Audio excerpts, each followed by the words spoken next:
All right. Welcome back to my series. I had to take a break. I had some things to take care of in my personal life, and like I said before, I'm going in order of the highest view count and so on. So the next one is health and well-being.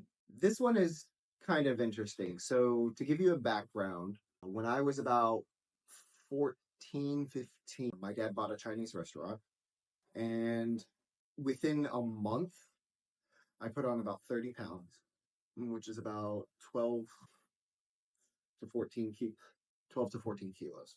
It was mostly because I just continued to eat and eat and eat and eat. Um, I ate in the mornings, I ate in the afternoons, I ate in the evenings, and I slept right after I ate. And I drank a lot of soda. It's the number one reason. One of my rules at home is to not have soda. At least I don't bring it for myself. If I have guests, that's a very different issue. But for me personally, I don't bring any sodas home whatsoever. Uh, it's also the reason why if I do have snacks, well, I always have snacks. Everybody has snacks. I hide my snacks. I either put them in a box and hide them under a sofa, or I hide them in a cupboard in a higher spot where it's more difficult to just easily get them.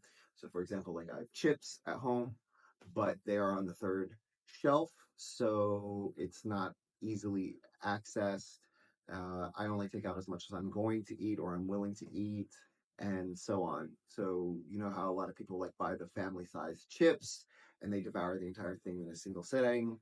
I do not do that. And that's not just because I got fat then, because after getting fat, I lost the weight. And then,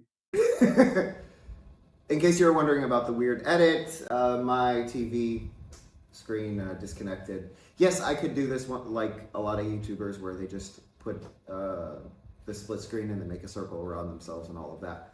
But I'm not going to do it. At least not now. Maybe once I finish the series and I sit down and I reassess and update my system and everything. Anyways, back to the story I was saying. So I was fat, and then I lost the weight mostly by cutting out all forms of soda, not eating at least 2 hours before I go to sleep, and drinking a ton of water, and walking and sweating. And that's it. That's all you need to do. A lot of people they have this ideal body they want to achieve, and that's great for goal setting, for long term goal setting. But any good trainer will tell you the same thing. First, lose what you can in negative body weight, and then focus on building the body type that you're going for.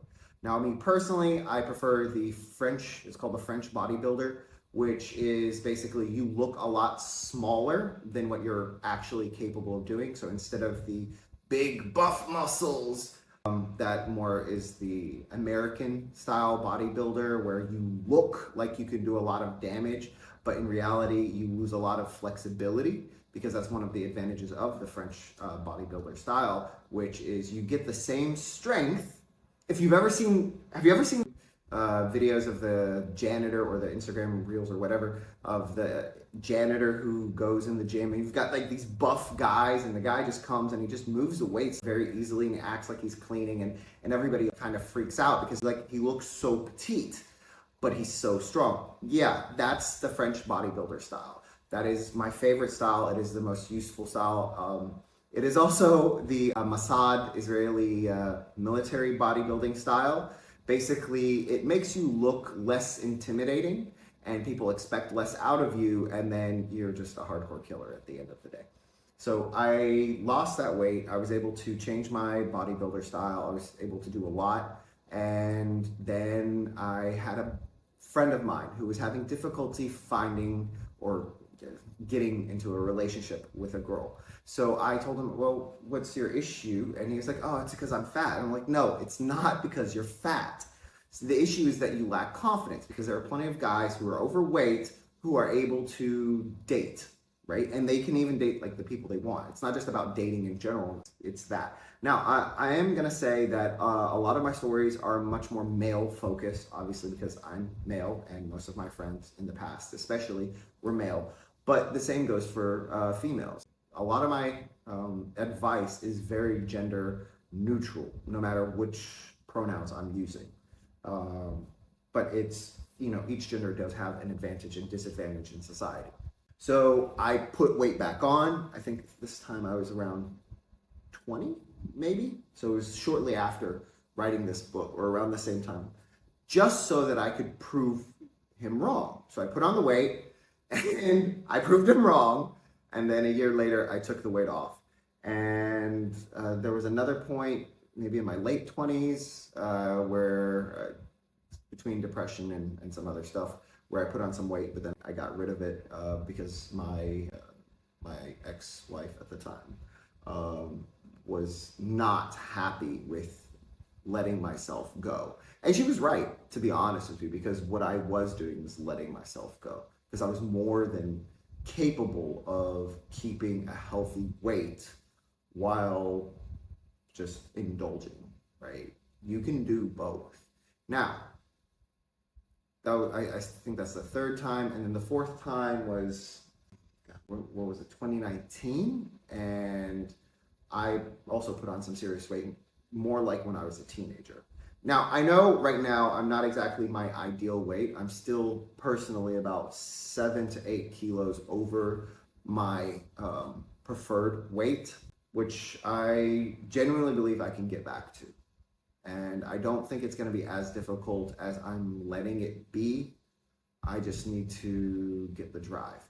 So that kind of gives you a background of where I am. Now, tying into how my perception at the time was, so if my estimate's correct, I wrote this around the second time that I got fat. It was when I purposely chose to be fat. It's one of the things that also kind of gave me confidence in writing, in wanting to feel like I could give this type of advice. Well, because the first time I got fat was by accident, and the second time I got fat was on purpose. The first time I lost weight was on purpose, and the second time I lost weight was also on purpose. So obviously metabolism, genetics, and all of that tie into it. But at the end of the day, that's more about body shape, right? That's not about obesity, right? You can be big and not be obese, right? There's a massive difference.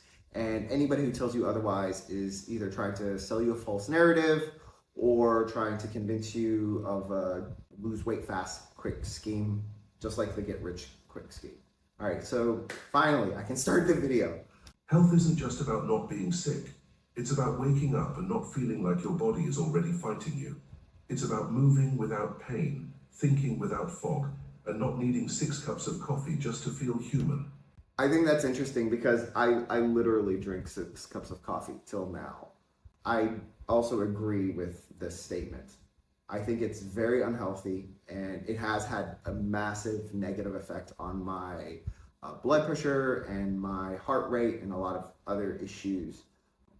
But you have to supplement it from somewhere. So quitting caffeine cold turkey, or quitting sugar cold turkey is also not good for you. It's just like quitting alcohol is not good for you for the same reason, right? It's all about insulin and sugar intake, because alcohol is basically purified sugar. So you have to find alternative ways to get that energy back. I will admit that getting on a daily exercise routine that works for you, because some people exercise first thing in the morning and they gain energy, and other people, if they exercise first thing in the morning, they're exhausted the rest of the day. Some people, they exercise in the evening and they gain energy and then they can't sleep, while other people, they exercise in the evening and then they sleep like a baby. So you need to find out what works for you. There is no one size fits all type of answer. And anybody who tells you there is really has no idea, no perspective of other people's existences. The truth is, most of us don't want to be healthy. We want to feel good without doing the work. That's why there's a billion-dollar industry selling shortcuts, diet pills, waist trainers, fake smoothies, workout apps with hot people who were never fat to begin with. I literally just said that. That's insane. So This only proves that this industry, this mindset, this false advertising, all of it, it's still the same. It hasn't changed. It used to be on TV and now it's online. It used to be, telecommercials where you call in and you buy these fake supplements and these diet pills or these mail order things, or you used to see advertisements. And I think some of them still exist in the airplane magazines, but not as many people read them anymore. But it's everywhere on social media. And I'll get into that once I get into the entertainment one, but just a short caveat, which is you need to be wary of the posts you see online, right? If you see something and it's too good to be true, check the account and find out if it's an advertising account. Because if it is, that doesn't mean it's not true. It doesn't mean it's not useful information. But you need to be aware if this person is trying to help you or they're just trying to sell you something.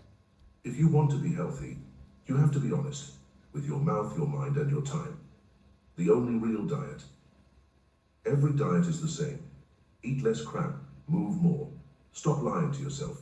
You don't need keto, paleo, carnivore, or whatever trend has a hashtag this week.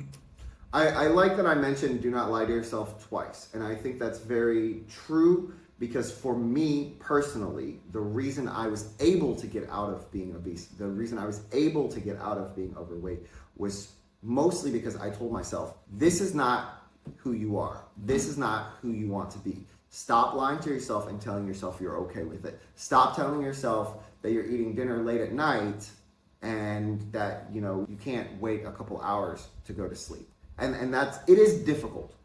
Anybody who tells you otherwise is, well, they're lying to themselves, they're lying to you. The reality is, if you don't get home from work until 8 and you don't get to eat until 8:30, you don't get to go to sleep until 10:30. And sitting on the sofa and laying down is the equivalent of just resting. So what you need to do is you need to get up. Even if you're still watching TV, you're watching YouTube, you're doing whatever, stand up while you're doing it, right? Drink water so that it can help flush a lot of the toxins and the high sodium and high sugars out of your system. And yes, it means you're gonna end up going to the bathroom 2 to 3 to 4 times before you end up going to bed. You're supposed to do that. That's what you're supposed to do, especially with the unhealthy diet we have now, right? Oh, but my grandpa says that that's weird, or that my doctor who's 65 years old or 80 years old says that you're not supposed to be. That's not true. They had less sodium, less access to it. It wasn't pushed in every single product that they purchased, right? So a lot of it has changed. If you actually ask them the truth, they'll tell you, oh, well, I don't put salt on my food. I eat at home more. I don't eat junk food.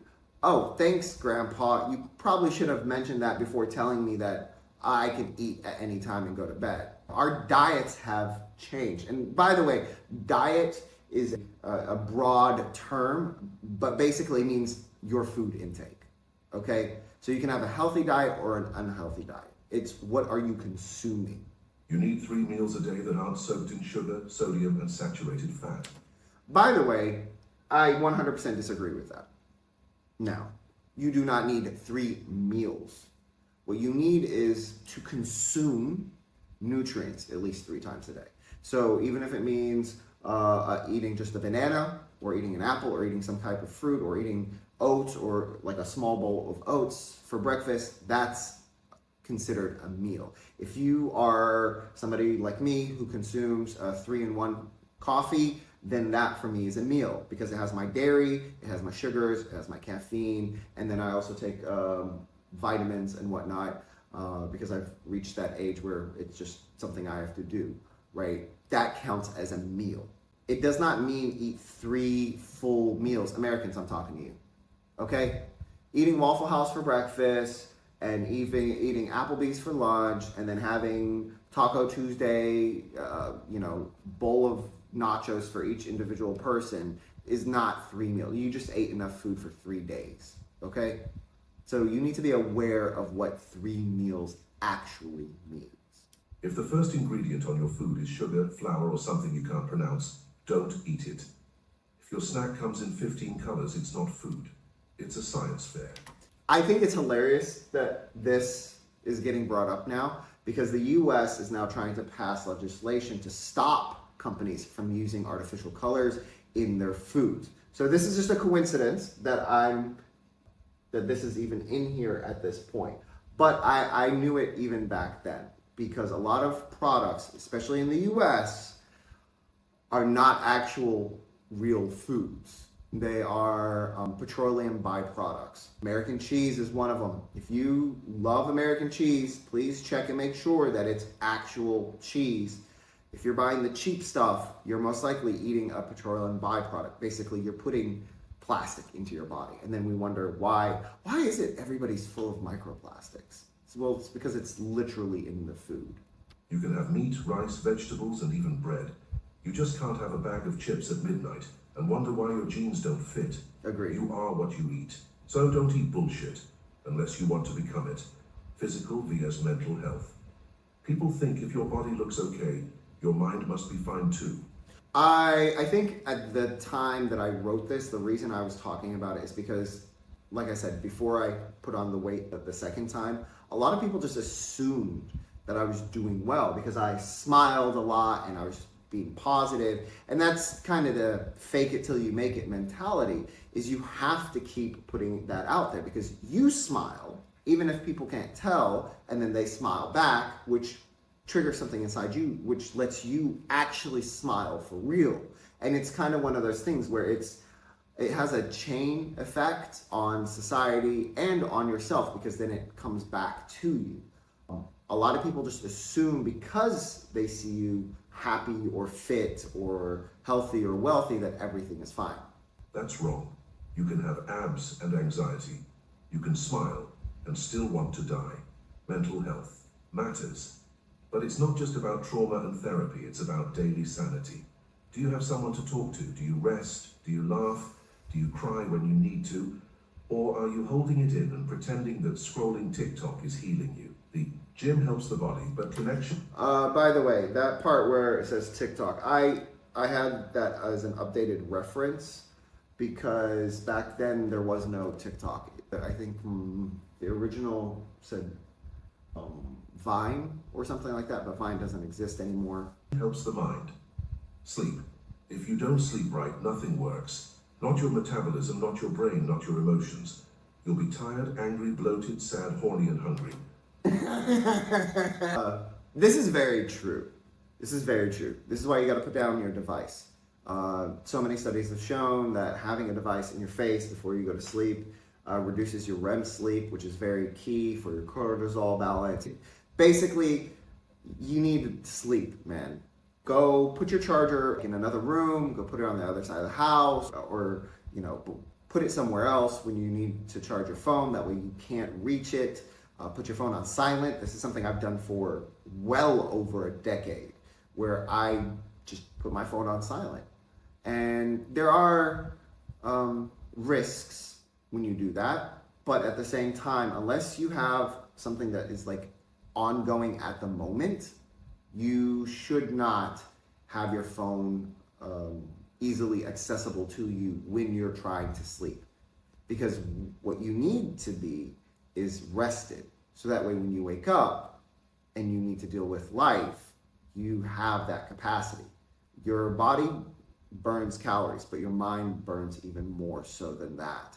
Your body is what gets you from place to place, but your mind is what makes you get there safely. So you need to make sure you have good mental awareness of what you are doing to your, not just your physical self, but your mental state as well.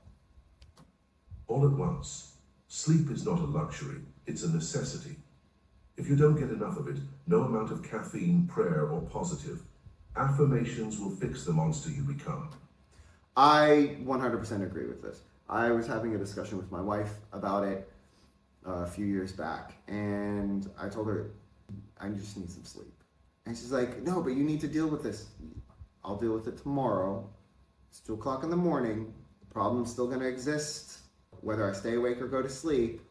And I would rather be rested, so that way when I go to the place to deal with a thing tomorrow at 9 a.m., I can think clearly. And that's, I think, one of the issues, especially with teens and young adults, is your anxiety takes over, and you're like, I can't sleep. Yes, yes, you can. Right? Go to your room, turn on the AC or the fan or whatever, and climb under a blanket and get comfortable, and that's it. Learn some meditation techniques. There's a ton of stuff online. You need to find something that works for you.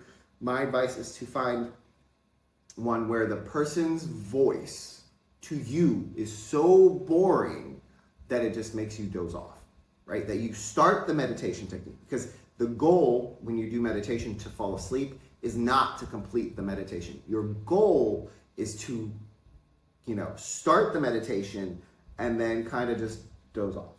And I had one, it's like 20 minutes long, and at the 12, 13-minute mark, I always pass. I till today do not know what happens or what the meditation or any of the stuff after that 12, 13-minute mark, because the goal was never to actually do the full meditation for that specific audio that I had.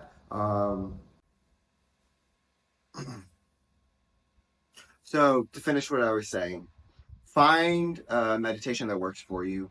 And I highly recommend also doing morning meditation. I have ADHD, so I have to do it because the alternative is that I would have to take medication to manage my ADHD. And that's one of the big things. We're always like for the quick fix. And yes, there are people out there who, on the spectrum of whatever mental situation you're having, need medication.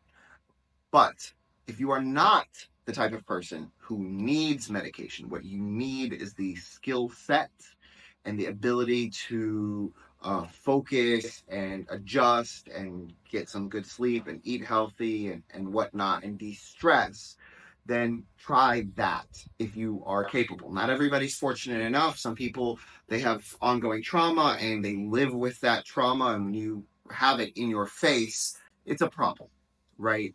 But it doesn't mean you shouldn't search. It doesn't mean you shouldn't try, and it definitely does not mean that you should like be popping pills and heavy on medication unless it's necessary. Because too much dependency on medication, especially for mental situations, can have a massive negative impact when you do not have access to that.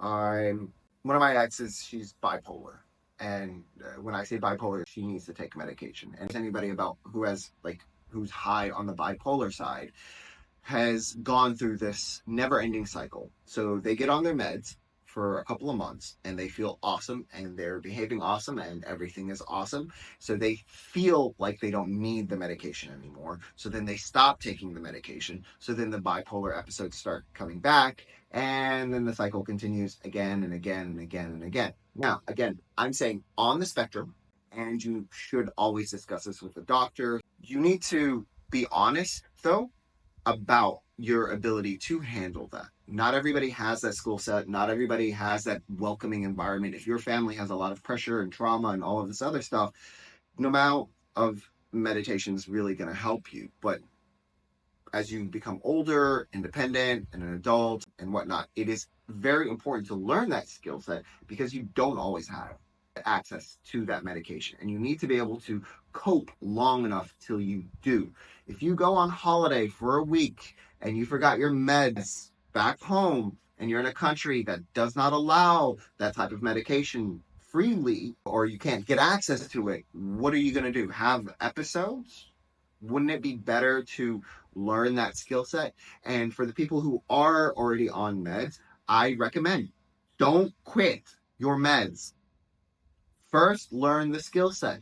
Take advantage that you are in a clear mind state, be it bipolar, schizophrenic, be it ADHD, whatever your mental situation is, just like eating healthy. You cannot just switch over without doing research, talking to your doctor. You have to do everything gradual, right? If you want to cut coffee out of your life, you need to drink fewer cups of coffee per day or switch over to alternatives like other caffeine alternatives. Same goes for sugar. Reduce first, then cut it out. So there are a lot of things that misconceptions that we have about mental health and physical health. But at the end of the day, we are animals. And you really, really want to get to know more about the human uh, health condition, talk to the countryside veterinarians, not the city veterinarians who are trying to get your dogs on meds too, okay, telling you your cat's got ADD, that's why he's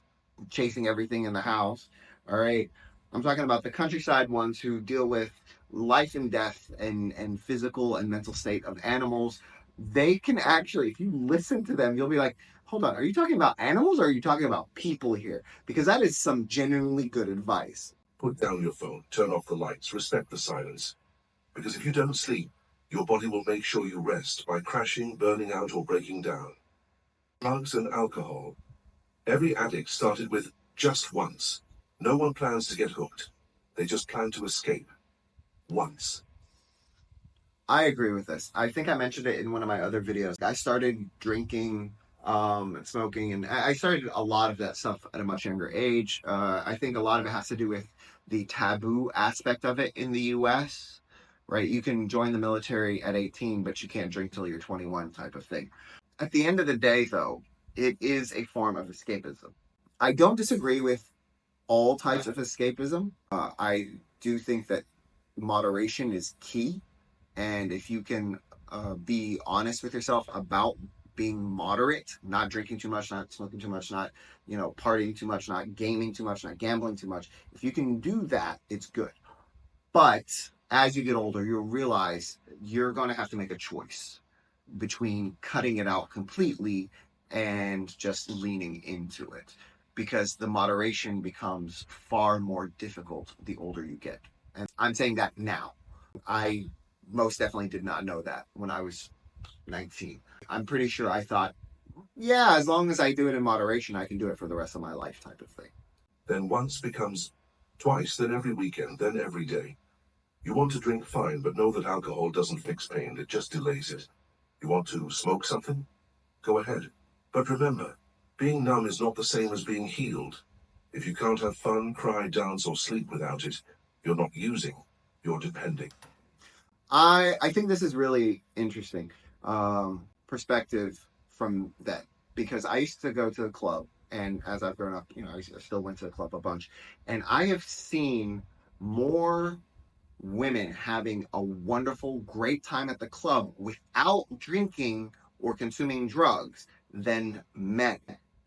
And I really don't know what it is. I think part of it has to do with comfort level. Part of it feels like it's the social structure that happens there, because men are pushed to purchase drinks, and we find that, well, I'm not paying $400 for a bottle and then it doesn't get drank type of thing. And I think for the female side, it's also the worry about being taken advantage of or raped or some other horrible thing happen. But either way, there are a lot of people who do these things not to enjoy themselves. They're enjoying themselves in the moment. But the reality is, the next day they don't. The next day they feel like shit. The next day they regret it. The next day they wake up next to somebody and they don't even know who they are or where their phone is, and that type of thing. So it's not fun. And anybody who tells you it is either being delulu or in denial, right? You can have fun without going to the extremes. Sexual health. If you're going to have sex, be safe and be honest. It's not just about condoms and tests, it's about telling the truth. Don't lie to someone to get laid.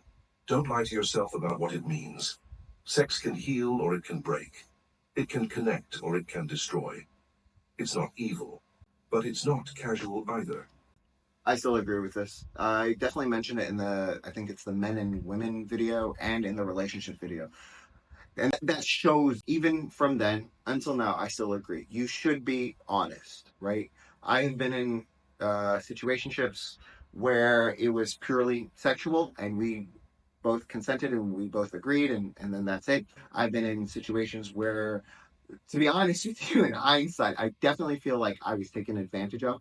And as a guy, society looks at us and they're like, "What do you mean you were taken advantage of? Go guy, go do thing, yeah."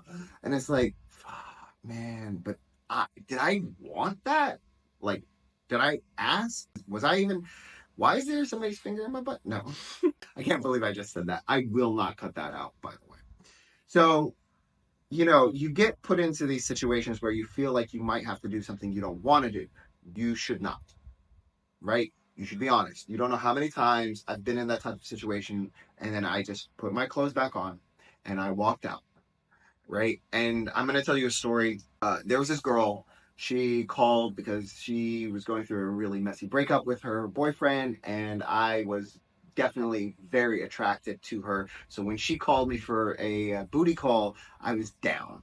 She shows up at my place, and I had some friends over, and she pulls me by my hand, goes, we go to the room. It's my house, my room, right? And things start happening, but things were not happening the way that I wanted and the way that I approved of. So I literally put my clothes back on and I walked back out to the party. I had people at my house anyways, so I was socializing and everything. And she walks out butt ass naked. And she's like, who turns down free sex? And I was like, I do, because this is not what I wanted. And what you wanted in there was definitely not. So that's kind of the thing. You have to set your boundaries. I am in some weird stuff. I will admit to that. So I have, it's not anything about kink or anything like that, but I have standards, and I have, especially when it comes to cleanliness and worries about catching something, about using condoms, about being having safe sex. I'm very much adamant about that because there are some STDs. Once you get them, they're with you for life. So don't mess around with that stuff. And if you have something like that, be honest with your partner. Not everybody's just going to run away, right? Not everybody is against the idea of that. When I was in college, I dated this girl and she had an STD. I don't remember what it was, but she was like, listen, I'm going to be honest with you, and this is what I have. And I was like, great. All right, how long does that take to clear up? And she's like, a couple weeks. And I was like, great. So we waited a couple weeks and I still used condoms. Why? Because just because something is no longer visual or visibly there doesn't mean it's gone. And I wasn't willing to contract anything. And that's good. Our, our relationship still continued. Everything was fine. There was no issue with that. So that's my advice to you guys. That's my advice to you girls. Ask. Do not assume. And I'm telling you, 90% of the time, if you ask, if you're adamant, without being aggressive, the person will be honest with you because unless unless they're psychopaths, then they won't. No matter what the movies say, if you can't talk about sex with the person you're doing it with, you shouldn't be doing it. I 100%, that's literally what I was just saying. If you can't talk about it, then you should not be having sex with that person in the first place. Healthcare systems. Oof. Some countries treat health like a right. Others treat it like a luxury. In most America. cases, if you're poor, you die faster. Doctors are good. Systems are broken. Insurance is math wrapped in greed. Hospitals are businesses with waiting rooms. So don't wait for the system to save you. Save yourself while you still can. Drink water. Eat clean, sleep enough, move your body. Talk to people, hug someone, laugh, cry, breathe. Because whether you live to 30 or 90, it should feel like living, not surviving. I think that's a good place to end. I agree with, I'd say, 95% of what my mindset was from when I was 19. Thanks again. Share, subscribe, do the things.